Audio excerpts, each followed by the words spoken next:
I know everyone is waiting for a sumptuous lunch, but before that, we have a very, very interesting presentation by Mr. Pramod Boga, Head AI Sales and GTM, Amazon Web Services India and South Asia. So put your hands together for Mr. Boga. I'm sure this is going to be a very interesting session. Over to you, Mr. Boga. Okay. Good afternoon, everyone. I know I'm standing between you and lunch. I'll keep this brief. Firstly, I'd like to thank Harish for the opportunity. It's a wonderful forum to be part of. I'm Pramod. I head AI sales for AWS in India. And I'm here to talk about AI, essentially ambition to adoption, right? If you look at AI, the topic itself, it's clearly central to our future here in India, especially towards our vision of Viksit Bharat 2047, right? And over the next 20 minutes, I just want to make one argument, right? That it's hard, it's no longer hard, to actually have the ambition, right? Or the access to models. It's actually super hard to convert that ambition into production scale value, and that too responsibly, okay? And the next few minutes, I'm going to put across the AWS point of view around that, okay? Let's start with where India is today, okay? We are essentially the second largest AI consumer market globally. We have about $10 to $12 billion of AI services revenue. We have more than 2 million skilled AI professionals, and and actually 99% of Indian enterprises are stepping up investments in AI. So clearly, the tailwinds are extraordinary from an AI lens, right? And the question though still remains around execution. And I want to leave you with one single message around the execution piece, right? The gap between the leaders and everyone else in this space is actually execution, not ambition. Okay? So the winners in this race are not just doing more and more AI experiments, they're actually redesigning workflows and decisions around AI. Okay? And obviously, they're moving from experimentation to production responsibly. Everything else that I talk about today is about how you can do that as well. All right? Now, if you look at the data from an execution lens, the gap has been widening, clearly. Okay? So, this is a stat from a BCG study that's ongoing since 2024. They realized that only 26% of companies realize tangible value beyond, pilots. So which means 74% struggle to scale, okay? Now, 2 years on, roughly 60% of companies still are reporting little to no benefit at all, okay? Now, if you look at the other end of the spectrum, Gartner has projected that the AI platform and model market to grow by about 63% to $64 billion in 2026, okay? So clearly, the spend is outpacing the value, okay? And that gap, the gap where between the spend and the value is exactly where the opportunity as well as the risk lies with AIs, okay? Now let's just step back for a moment and understand why enterprises are actually stalling in this journey from ambition to adoption from an AI lens, okay? And it boils down to 5 concerns that we have been hearing from enterprise leaders every day, right? The first is around, will my data actually stay mine, right? Will I be able to trust AI? How do I extract value, business value out of AI? How do I take more and more pilots into production? And last but not the least, how do I build the capability and skills to actually capitalize on this AI momentum? Okay? All of these are valid concerns. Fortunately, all of them have a very clear and coherent answer. Okay, and we'll tackle them one by one. Starting with security and data privacy, right? So 66% of executives actually cited this to be their top AI blocker. Okay, and obviously for regulated Indian enterprises, data sovereignty is non-negotiable, right? If you look at it on AWS, your data always stays yours, right? It's not used for training any of the underlying foundational models. You get isolation, you get encryption, you get security that is hardware enforced, grounds up. From a security lens, if I have to talk to you, AWS has more than 143 security certifications and compliances in the cloud, right? That's probably the widest in the industry, including ISO 42001, which is specific to AI, okay? Which is, I think, this is precisely the reason why someone like a Kotak Mahindra Bank actually runs their AI assistants on AWS in production, along with guardrails, role-based access controls, and sensitive data protection in place. Okay? But security alone doesn't address trust, right? That brings us to the second concern, which is governance. And again, many analysts have cited governance, guardrails, access to clean data as one of the top barriers for actually scaling with AI. Okay? Again, from an AWS lens, you get tools to manage all these aspects. For example, you have Bedrock, guardrails, automated reasoning to actually reduce model hallucinations. You have the ability to evaluate models with evidence and complete auditability. So essentially, responsible AI built into the platform grounds up, not bolted on as an afterthought. Okay, and again, a great example here is PwC. They've actually integrated Bedrock's automated reasoning capability into their medico-legal product called as Maestro. It basically uses AI to generate highly regulated pharmaceutical marketing content. So you can imagine the kind of trust we have to build into a solution like this, to make it, fully functional in production. Now that we have addressed trust, let's go to the next concern, which is a CFO concern. It's around primarily extracting value and controlling costs. We have already talked about this stat earlier, where only a quarter of companies are actually achieving tangible value, beyond pilots, right? And the problem largely lies with, with picking not the best use cases and costs that actually scale the wrong way. Okay? So what do you need to do in such a scenario, right? You need a solution that gives you complete model freedom, absolutely no lock-in, which means you should be able to connect the right model to the right task or the right use case at hand. You should be able to leverage different type of inference modes, which means an alternative to token-based economics. You should also be able to access various optimization levers, things like prompt caching, that will help you control your costs as you scale your AI initiatives. Okay? And again, a great example here would be someone like, Motilal Oswal, right?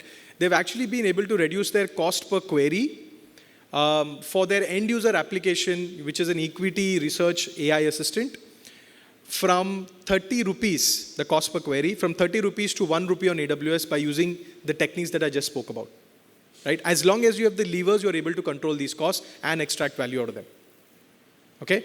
Now, when we move to the next, the next concern, which is where most enterprises are stalled today, taking their pilots into production. And the uncomfortable truth, right? So there's an MIT study in 2025 that actually stated that only 5% of enterprise AI pilots actually went into production. So 95% of them delivered zero value or zero ROI. Okay?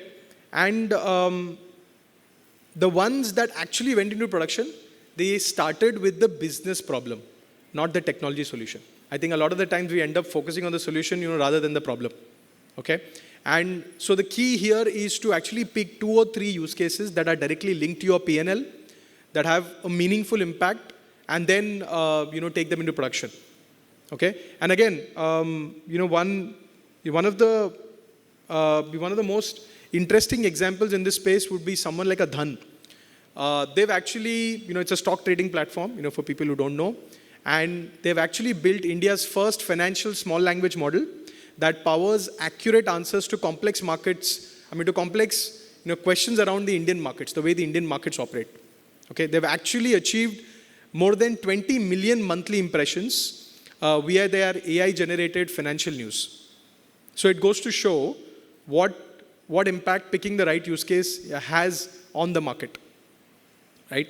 Now, if you talk about the last concern, which was around building capability, building skills, you'll realize that the conventional answer, would have been training, right? Drop training plans for your organization to be able to adopt AI.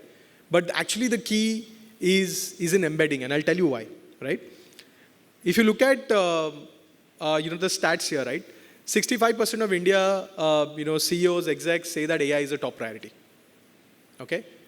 But 45% of the core skills are actually changing by 2030, which means you can't really train fast enough to be able to be ready by 2030.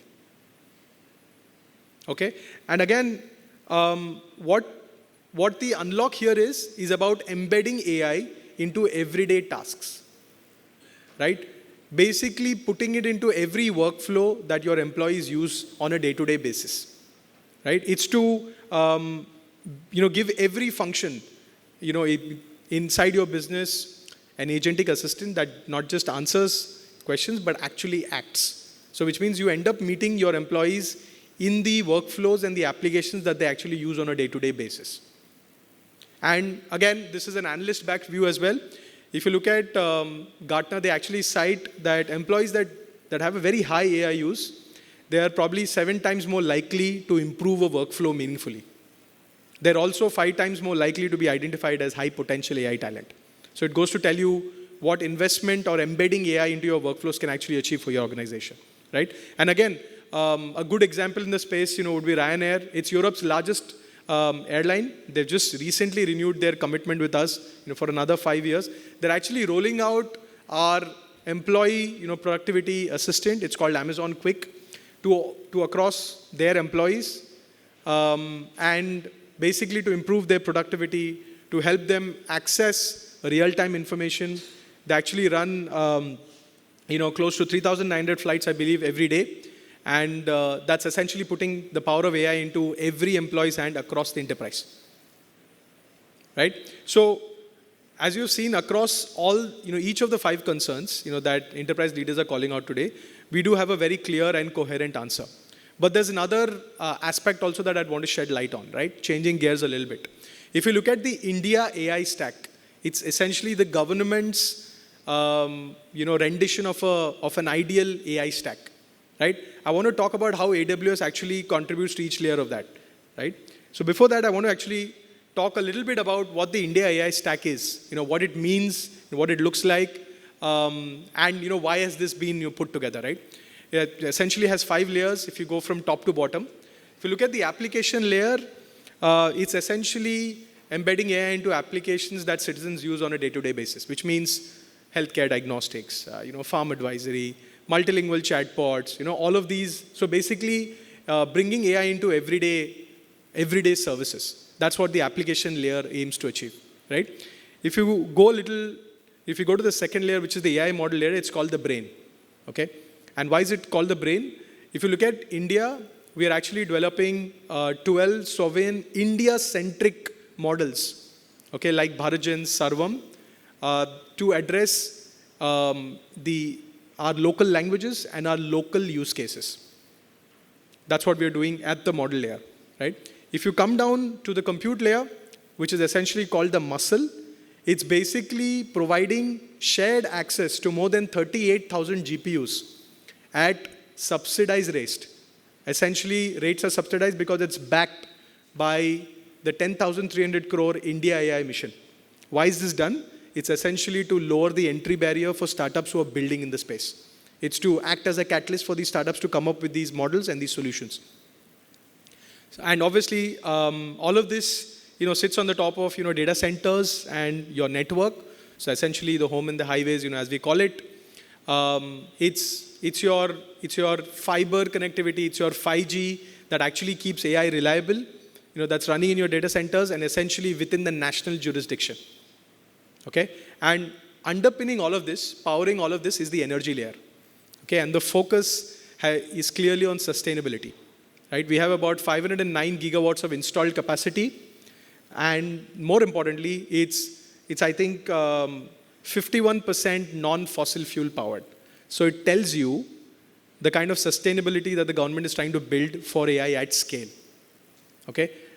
What is the stack trying to achieve? It's actually trying to achieve AI diffusion at population scale. It's not for one or two enterprises, it's for everyone across India. Okay? And now, I want to just quickly talk about how AWS contributes to each layer of this stack and eventually mirrors this stack. Okay? Obviously, the stack earlier had 5 layers. I've just combined the data center and the compute layer to accommodate data as a separate layer because it's very, very important in the AI lens, right? But essentially, everything remains the same, right?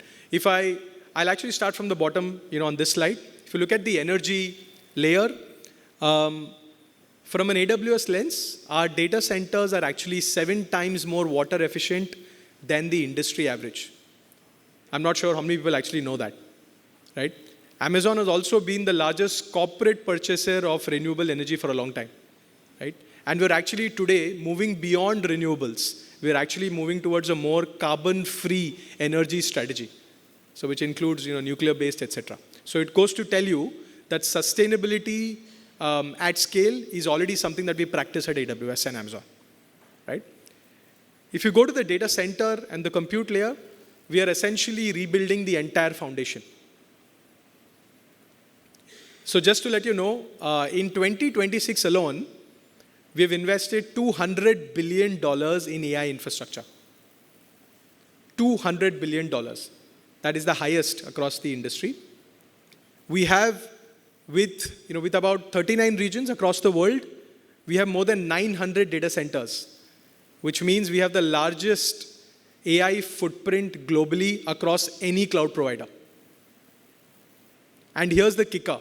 We're actually doubling that capacity by the end of 2027. It's not a plan. It's already happening today as we speak. You all might be wondering, what is it that gives us the confidence or the validation to make such investments, right? And I'll give you one stat. We actually have more than $250 billion committed in our AI infrastructure by the world's leading frontier labs. In this case, it's Anthropic, OpenAI, and Meta. Right? So it goes to show what the confidence that the leading frontier labs have on the AWS AI infrastructure. Right? If you go to the data layer now, when we come to data, the one thing that allows AI to move fast is open standards, which means you don't tie up AI into proprietary data formats. That actually slows down the velocity of AI. Okay, so which means no lock-in. If you look at it from an AWS lens, we have the broadest portfolio of managed open source compatible data technologies. What does that mean again? It means you can actually move data between services, between engines, even across clouds with no rewriting of the pipelines at all. That's exactly what ensures that AI moves fast and keeps moving fast. Okay? The same concept extends to the model layer, right? The model platform layer. Our model platform layer is all about model freedom, and again, no lock-in, absolutely no lock-in. AWS is the only cloud where enterprises can access models from Anthropic, OpenAI, Meta, Mistral, DeepSeek, and many more through a single API a single bill, and a single security perimeter. It's also the place where you can take agents into production using any framework, any model, at any scale.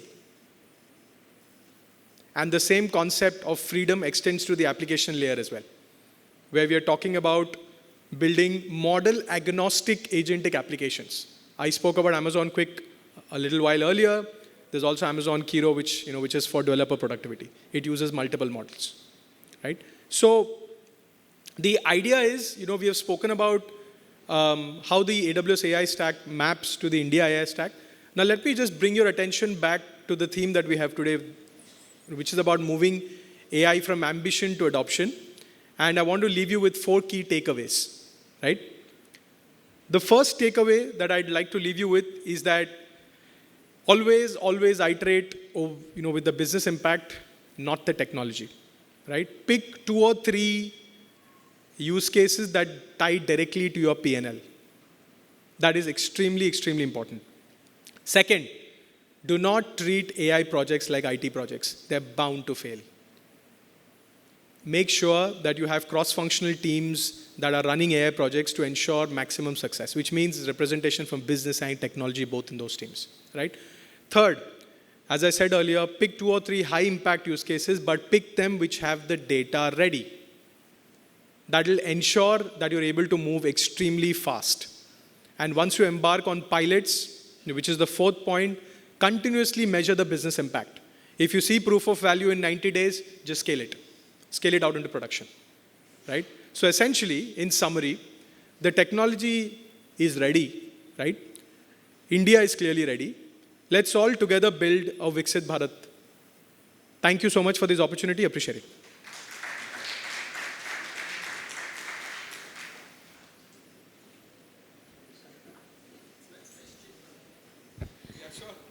Thank you, Mr. Boga. You can There is a question. Okay. Yes, Uday. I can hear you, Uday. Maybe I'll rephrase the question as you say, for the audience.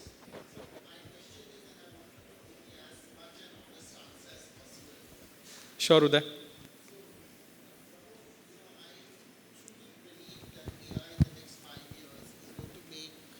A huge difference in most of our corporates and enterprises. I fear, from whatever I'm hearing, that the lowest band in the pyramid, the front enders, especially those call center agents, voice related activities, and a whole lot of other operational activities will all go. So that means some of them would get trained and upskilled, to become the second or the more tactical people, maybe decision making at the strategic level. Do you see the same thing, that AI certainly is going to eat away a whole lot of jobs, which means very few in the middle layer, okay? Only the best, the creme de la creme probably will go up with their skilling, which means there's going to be certainly a big concern there for the government to try and get in additional focus into employment, for this lower rung, who are like people from colleges and schools are always looking at a call center or a BPO to join, which may not exist 5 to 7 years from now. So I want your views, since you are at a global platform, listening to a whole lot of views from the CEOs. What is your reading about this? Yeah, thanks, Uday, for the question. It's an interesting one.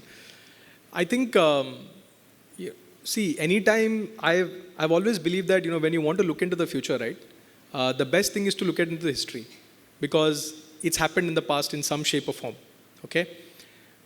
If you look at any technology transformation that has happened in the past, right, there's always been, a transition period, but there's also been the opportunity for people to get reskilled, right? And that applies irrespective of where you sit in the pyramid, to your point.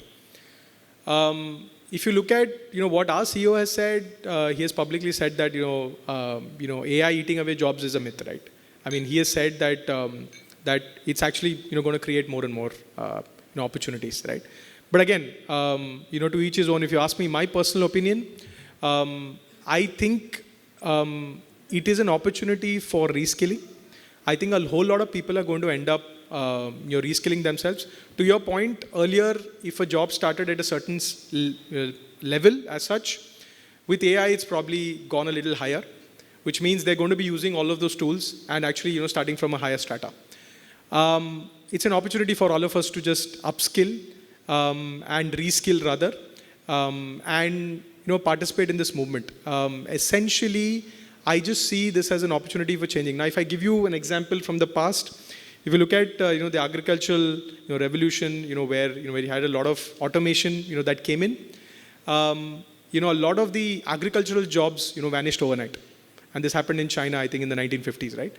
But then a lot of new jobs started getting created also, around the technology, around maintenance of the machines, etc. Right?